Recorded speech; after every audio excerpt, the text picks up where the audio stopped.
Hello everyone, Rizzy Toothpick here, back again. And we have to sneak our way to Dr. Gray's office, because apparently we don't want nobody knowing we're here, because there have been some couple murders. And we need to figure out what's going on.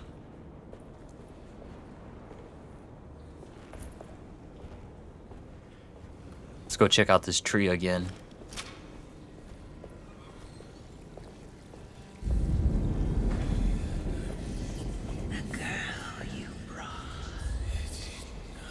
What is that? You must see this through. One of the young. This is it, Edward. Now is the time. Let it happen. You want it. You need it to matter.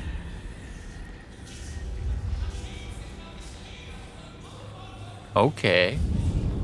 So this tree's got a lot of strange things going on. But let's get out of here.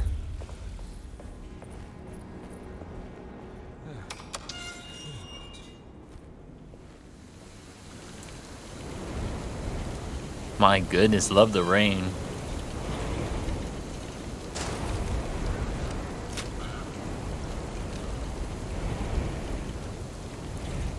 Let's see if there's anything unique.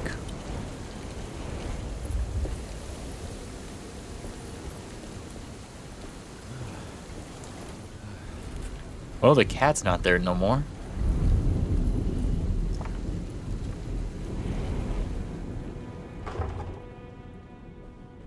Another locked door.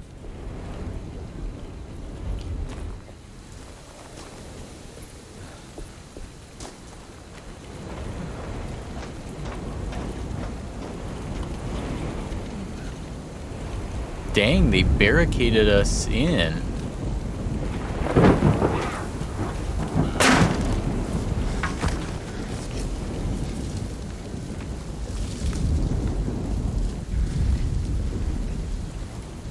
What made that noise? Oh, the ladder fell. So we can't go that way ever again. Or at least we gotta pick up the ladder. And that's not locked. Or that is locked, actually. I can't leave. I got a job to do. Oh, I guess that's the door. Maybe you should leave. Maybe that will prevent all the issues.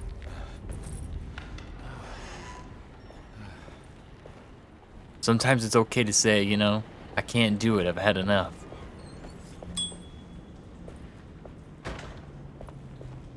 Well, let's go in here just to see. Maybe there's something new. There must be a spare key to Dr. Gray's office in here somewhere. Okay, so I'm guessing his office is locked still.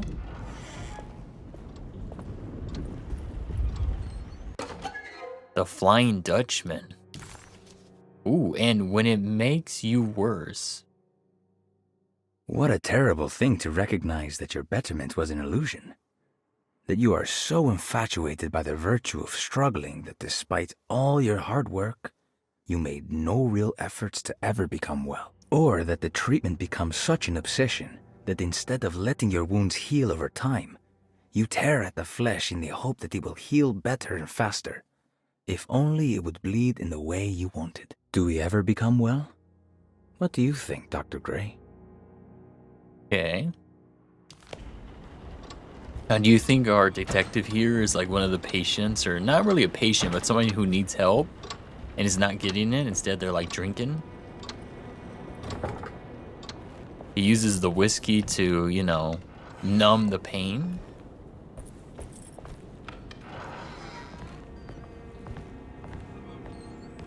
Yeah, we know his door is locked. We need a key.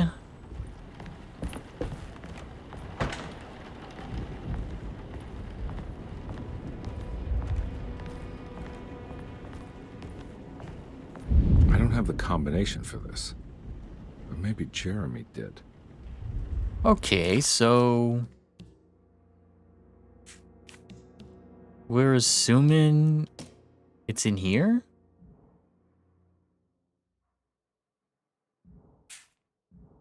Must see. Let me just look around.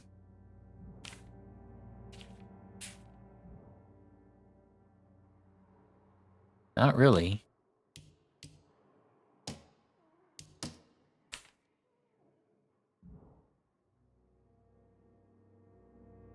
Date of emission 913. I see that.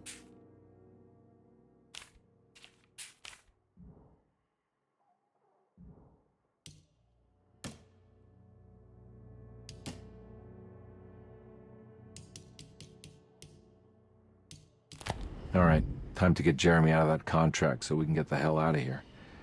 Something tells me I'm gonna have to put my talisman to use. Okay, he knows about it, so it must have been that. It might be 913. All right, time to get Jeremy out of that contract so we can get the hell out of here. Something tells me I'm gonna have to put my talisman to use.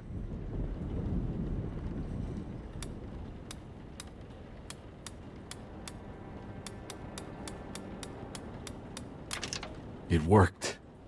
That's what I'm talking about. Dr. Gray's office. And the empty room.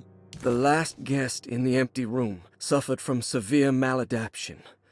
I must write this down, because if I understand the condition sufficiently, it could make me deny this fact at a later date. And there is reason for me to think I may come to suffer the consequences from this dysfunction, as some who came in contact with the guest seemed to adopt a new worldview in which everything was predetermined but broken. Upon accepting this worldview, some memories became unmanageable and later rejected. I do not know what this means. I cannot even remember the fate of the guest. I think they were simply misplaced one day and forgotten. Just like all documents pertaining to this guest, they have all been destroyed, or they never existed in the first place. Who wrote this? There has never been a guest in the empty room. Oh my, the empty room has just become even more confusing. And more questions. Who is in the empty room?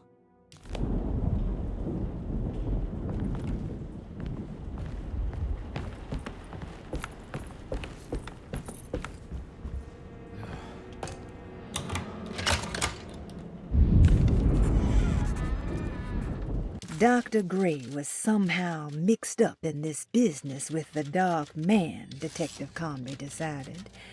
He had to be. Either Dr. Gray was using the idea of the Dark Man to manipulate and torture Jeremy, or the Dark Man was an actual powerful being possessing Jeremy. And in that case, Dr. Gray was simply a stooge. Maybe both could be true at once.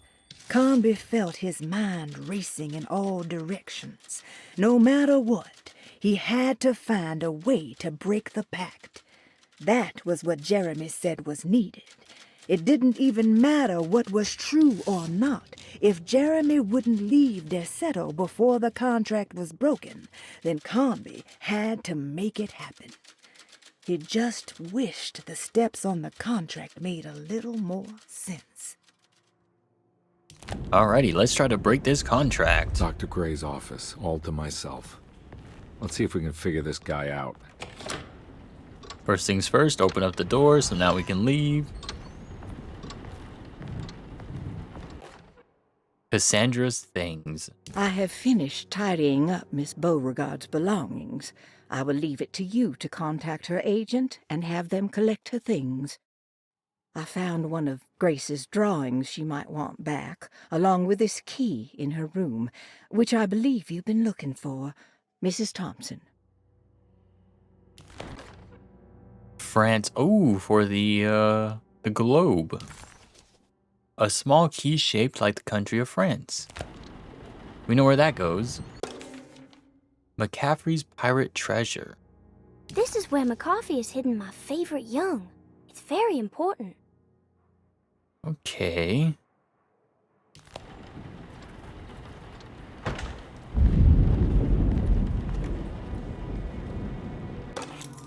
stairwell key.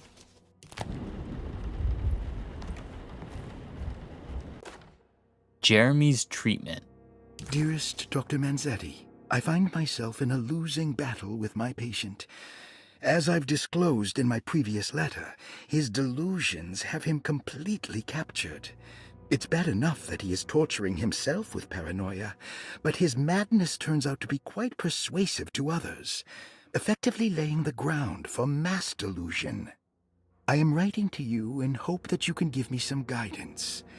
Beyond my ambition to avoid devastating surgery on my patient, I have grown worried about my own defenses.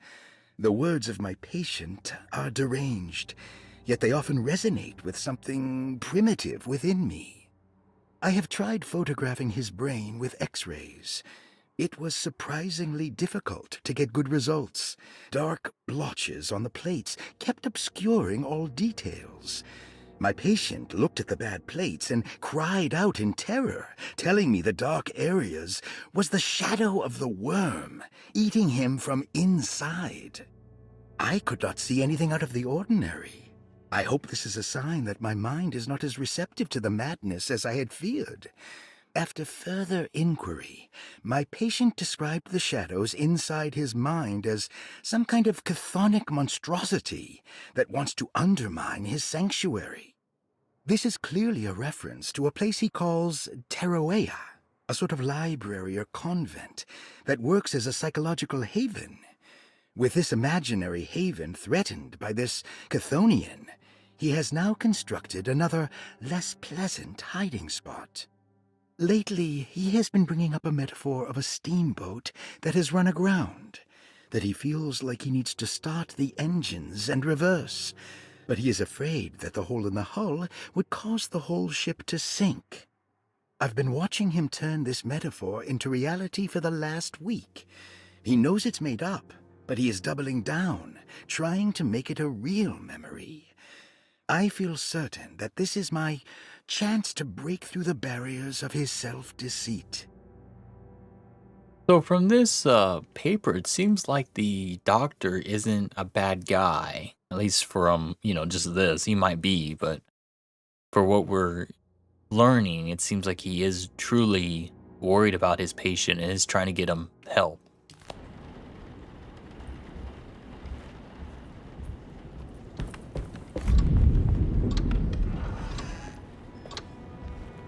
Alright, so we got a couple places we need to go to. The infirmary. We have the key to the stairway.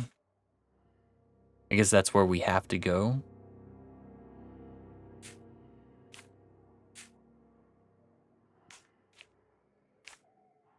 Where's the infirmary room?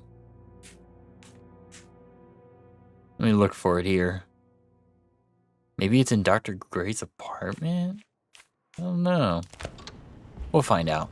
Or maybe it's in the attic. This can't be right. Are we on the steamboat, I wonder?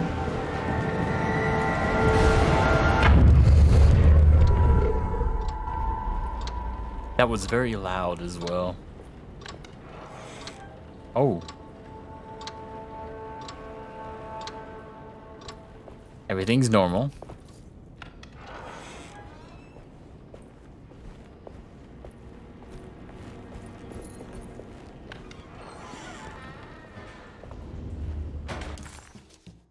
That one room is still locked.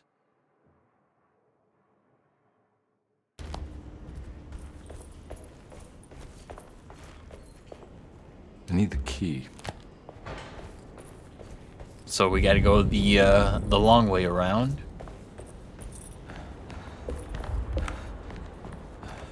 I think one of these times, these things are gonna come to life and they're gonna be like enemies we have to fight.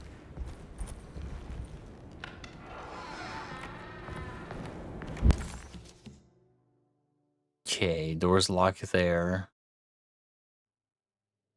Is there any reason for us to go into these rooms? Look for the treasure in Gracie's drawing. So we have to go to McCarthy's room. which is downstairs.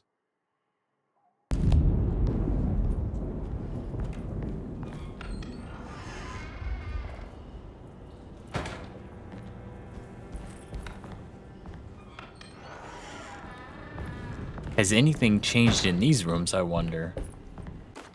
They have. To Detective Carnby. Detective Carnby, I'm terribly sorry that my niece has pulled you into this mess.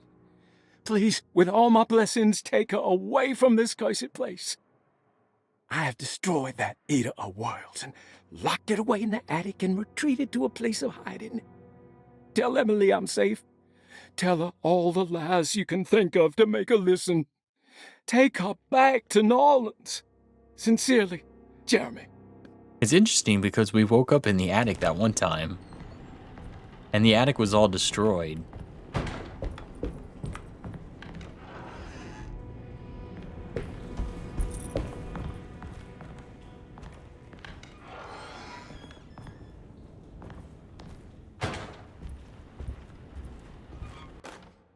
Trust me. Brother, I need you to trust me. This is the most important moment in our family's history. I know you have doubts and that the terrible Mama Loa told you lies. I would never betray you. I promise. Lottie. That's what somebody that's gonna betray you would say.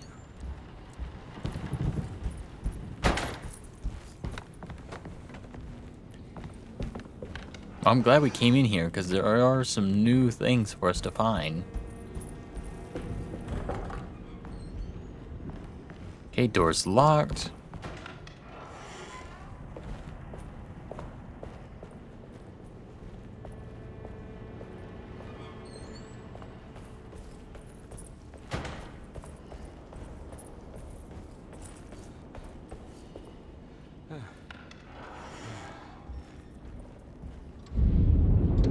That took us all the way back here. That door's locked. The only other thing we can do is outside that one door, we can go the opposite direction.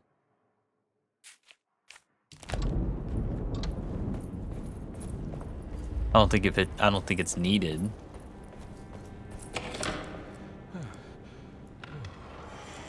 Wait, what?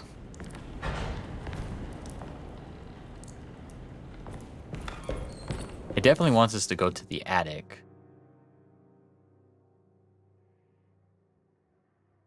And let's go see. Let's go up to the attic. Let's see if we can get in there. We're already here. Nope, won't let us in. Which is fine.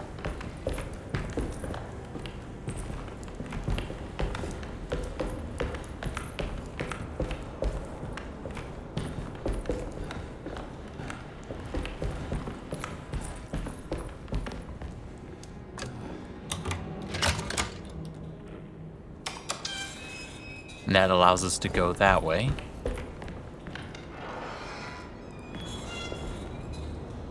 Let's see if there's anything new in here.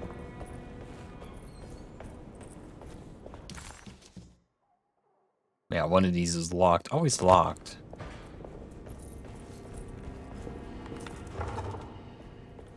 Ooh, need a key. Oh, so they got us locked in.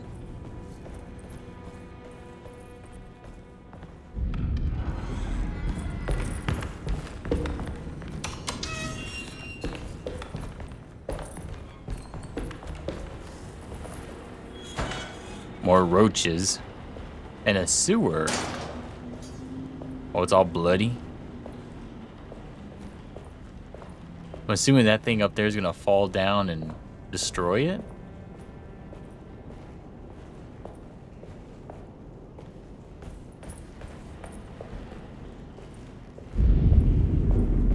And the red door.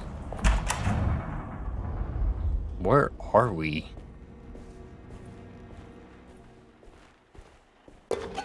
Scapegoat.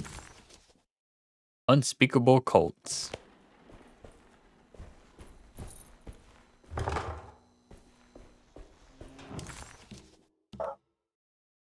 Oh, this is the infirmary. Okay.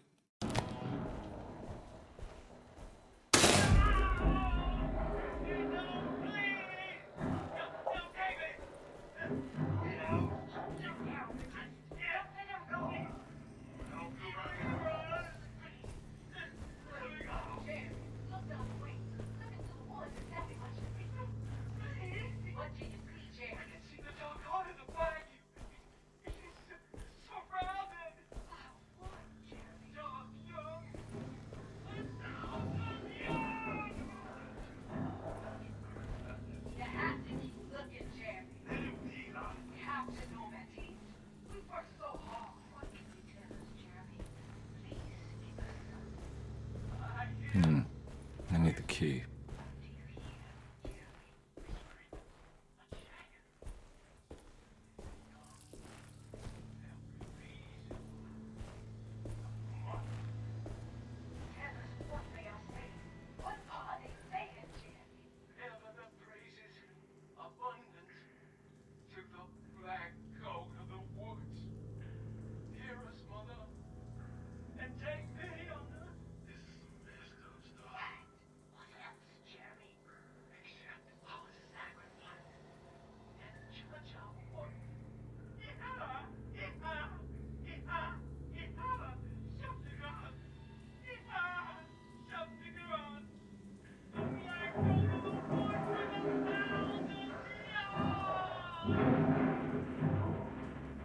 Interesting.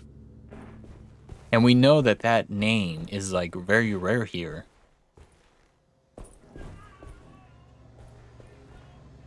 Oh yeah, we already heard that. Radiography notes. Radiography. Patient Jeremy Hartwood. Date June 14, 1930. Plates. Jeremy's skull proved difficult to capture properly. Partial radiographs worked best. A complete picture of the brain can be assembled by piecing 3 plates together. Observations. Even when looking at an assembled version, a shadow covers significant parts of Jeremy's brain. Possible tumor, but more likely that the equipment is failing. Jeremy reacted strongly to the pictures and claimed to see a giant clay worm eating and displacing his memories. Notes. While this exercise has left me nowhere closer to an answer, I feel confident that a Burkhardt lobotomy should sever all necessary parts. That's one thing you did not want to hear, lobotomy. Especially back then in the days, they cut open someone's, skull, tinker with their brain, messes them all up. If all else fails. Hypothetical psychosurgery based on the ideas by Burkhardt and the St. Petersburg research could end up saving Jeremy's mind. Severing the connections around the frontal lobe would certainly solve most mental afflictions. The procedure would be brutal in performance, as well as in efficiency. An ice pick pushed through the edge of the eye and into the skull would untether the nerves like Alexander cutting the Gordian knot. As this would likely leave Jeremy in a very different condition, all other paths should first be explored. The medical instrument I would need for this lobotomy is missing, and I should have Waits order a new one. Well, luckily he doesn't have it, because my goodness. Pretty much makes people just like messes up all their knowledge and whatnot.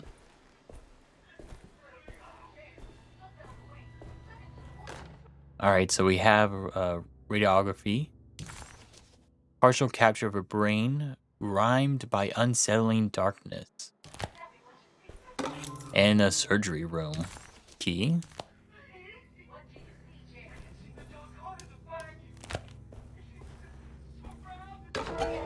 And electrical fuse. Alright, this spare fuse can help regulate electrical power when inserted into a fuse box.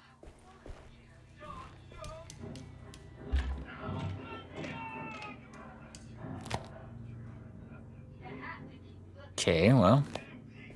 Probably some more things we gotta find. Alright, which one of these rooms? One over here.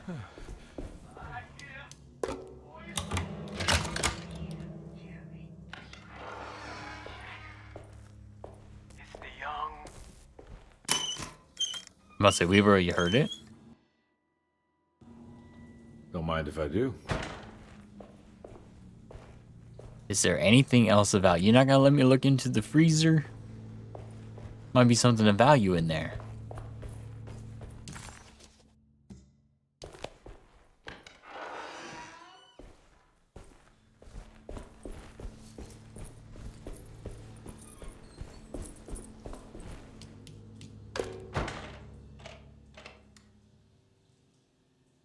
Okay.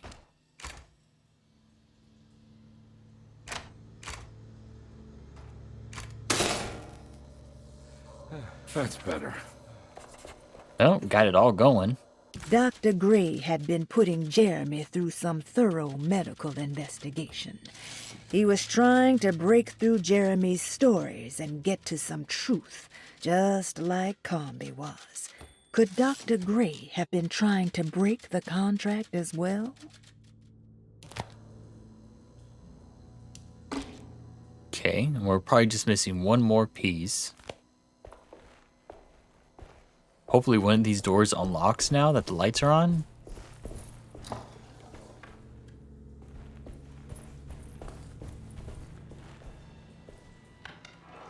Yep.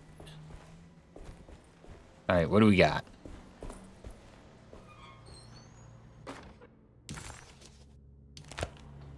It's that last piece we need.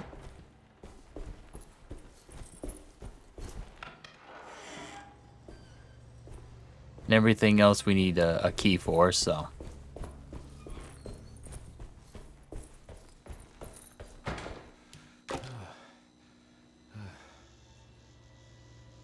Alrighty, so we gotta make them work.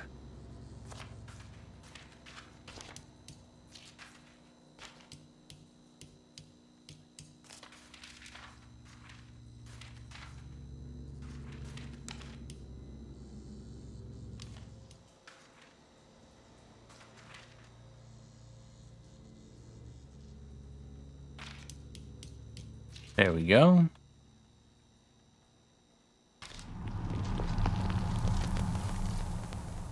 Oh, what is that? Jeremy's darkness. A broken piece of burned clay, its size suggested being a part of a statue.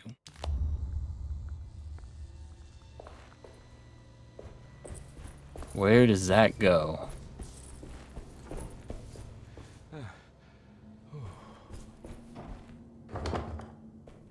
I'm guessing in his room? All these doors are locked now.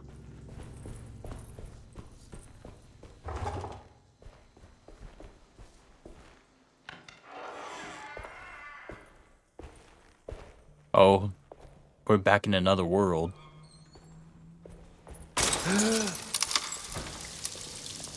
Oh, we're like underwater. Why does this keep happening? What am I supposed to do?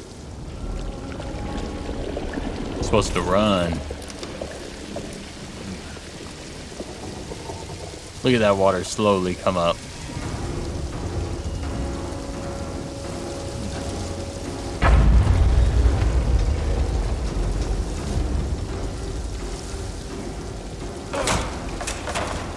There we go.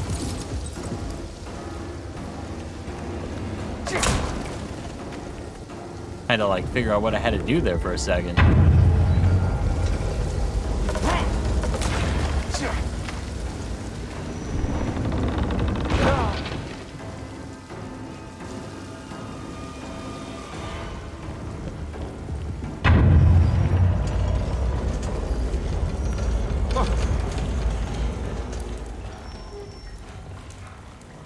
We're finally able to go into the attic. And we're back here. Well, perfect time to have a look around this place. Alrighty, ooh, another eagle.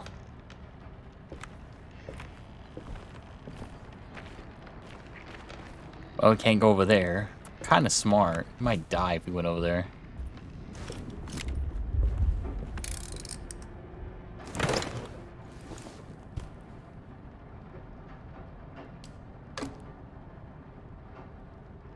Okay. We'll wait on that. What is that? Oh, is that stone that they were talking about in that one temple?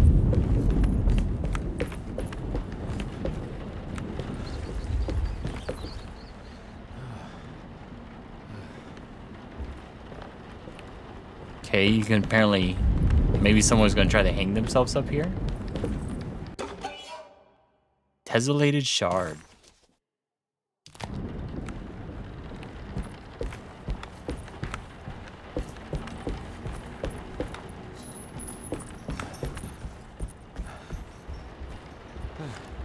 Guess we'll do something with that later.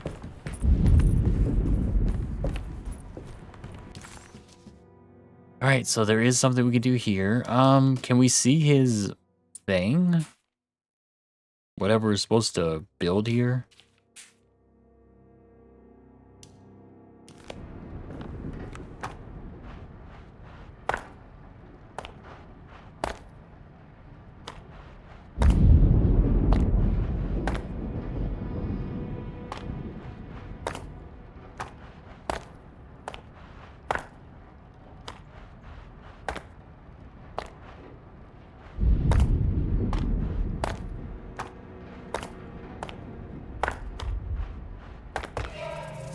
Oh, we got it. Oh my, blurry. Okay, so we have a 1, a 4, and a 6.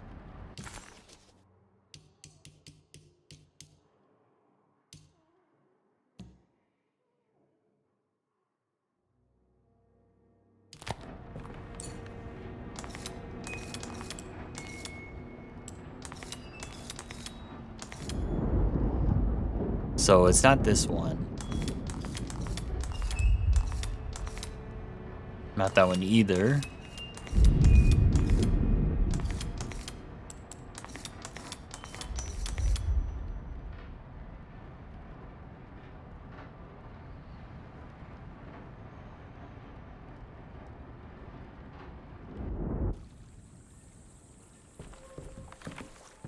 Oh, I hear that water. Alright, but we're going to stop here today, so make sure to like, comment, subscribe, check out the links below. Next time we'll go over there, look at what's going on down below, and see what we can do.